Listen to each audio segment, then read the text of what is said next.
और एक और बड़ी खबर, युद्ध में पहली बार आयरन बीम गन का इस्तेमाल हुआ है। आयरन बीम ने गाजा से आए रॉकेट को मार गिराया। लेजर किरणों से हथियार तबाह करता है आयरन बीम। ये सबसे बड़ी और एक्सप्लोसिव खबर है। आयरन बीम, इजराइल के पास हाई एंड हथियारों की कमी नहीं है और इसी के तहत आयरन बीम से कई लेजर किरणें निकलती हैं जो युद्ध को और ज्यादा बड़ा करती हैं। ये देखिए तस्वीरें अभी आपको दिखा रहे हैं, ये आयरन बीम सिस्टम है। इजराइल के पास हाई एंड हथियारों की कमी नहीं है और इजरायली आयरन डोम पूरी दुनिया में मशहूर है, लेकिन अब इजराइल ने युद्ध भूमि में उतारा है अपने नए ब्रह्मास्त्र आयरन बीम को। आयरन बीम मिसाइल ध्वस्त करने वाली लेजर गन है। इस लेजर गन को 2025 में तैनात किया जाना था, लेकिन अचानक शुरू हुए युद्ध में इस लेजर गन का इस्तेमाल पहली बार किया गया है। आयरन बीम का काम आसमान में दुश्मन की मिसाइलों को तबाह करना है, लेकिन ये आयरन डोम से ज्यादा मारक, ज्यादा अचूक और ज्यादा सस्ता भी है। आयरन बीम के बारे में और ज्यादा जानकारी आप तक पहुंचाएंगे, लेकिन तस्वीरें देख लीजिए कि किस तरह की होती है आयरन बीम। अभी तक आयरन डोम के बारे में आपने सुना, लेकिन आयरन बीम सिस्टम अलग तरीके से काम करता है। कैसे काम करता है अब आपको ये बताते हैं।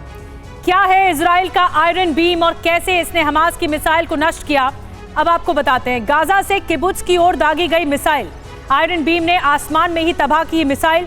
आयरन बीम से निकलने वाली लेजर लाइट मिसाइलों को नष्ट करती है। प्रकाश की रफ्तार से मिसाइल पर हमला होता है। अब आपको बताते हैं कैसे काम करता है आयरन बीम। पहला, मिसाइल को नष्ट करने के लिए ताकतवर बीम छोड़ी जाती है।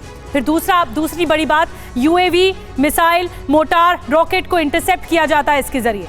तीसरी बड़ी बात, आयरन डोम के साथ साथ ये काम करता है 100 से 150 किलोवाट लेजर बीम इससे आती है और 7 किलोमीटर तक की इसकी रेंज होती है और उसके बाद टारगेट पर अटैक किया जाता है।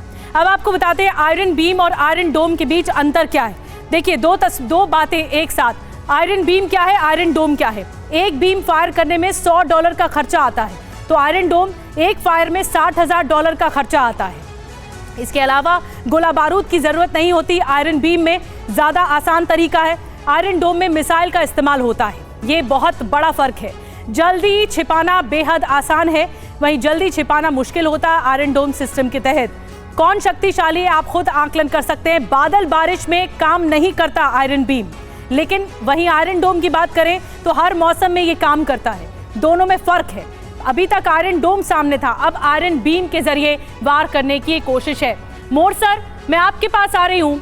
ये जो सिस्टम है आयरन बीम, जो कि सबसे ज्यादा अचूक माना जा रहा है, सबसे ज्यादा सटीक माना जा रहा है, लेकिन बारिश में, मौसम के बदलाव में ये काम नहीं करेगा। चुनौतियां भी हैं, प्रोज एंड कॉन्स भी हैं। आप कितना कारगर मानते हैं इस सिस्टम को, आयरन बीम सिस्टम?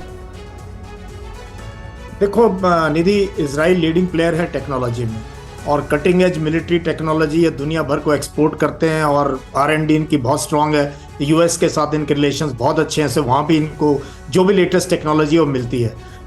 लेकिन ये सारी की सारी टेक्नोलॉजी निधि, जब अनकन्वेंशनल फोर्सेस आती हैं, जब आपके पास जो है आपने गुरिल्लाज को फेस करना है, फाइटर्स को फेस करना है, सब फेल हो जाती हैं। 7 अक्टूबर को best surveillance system in the world failed.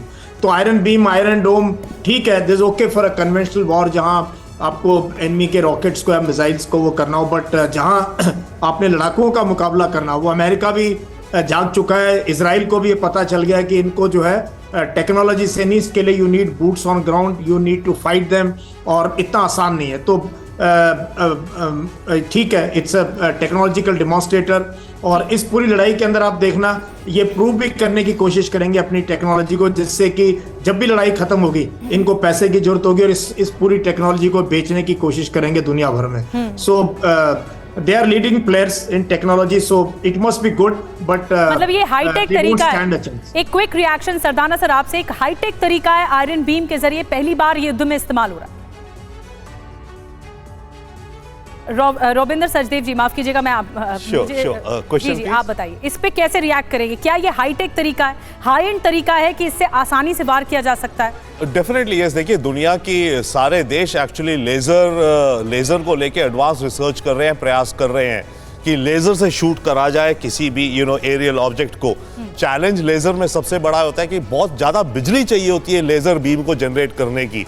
तो ये मोबाइल नहीं होते इतने ज़्यादा, क्योंकि आपको बड़े बड़े जनरेटर सेट से बहुत हाई एनर्जी जनरेट करनी होती है।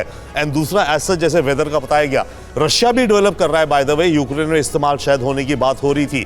तो यस, आयरन बीम इनका मार्केट में अगर डेमोन्स्ट्रेट बड़ी हो बात गया, आप कह रहे हैं रोबिंदर सर की ये जो आयरन बीम तरीका है, एक आयरन और शक्तिशाली माध्यम से ये कोशिश है कि अब वार किया जाए, हाईटेक अंदाज में वार किया जाए इजराइल की ओर से। बहुत बहुत धन्यवाद आपका रोबिंदर सचदेव जी हमारे साथ जुड़ने के लिए और यश मौर्य जी आपके साथ जुड़ने के लिए।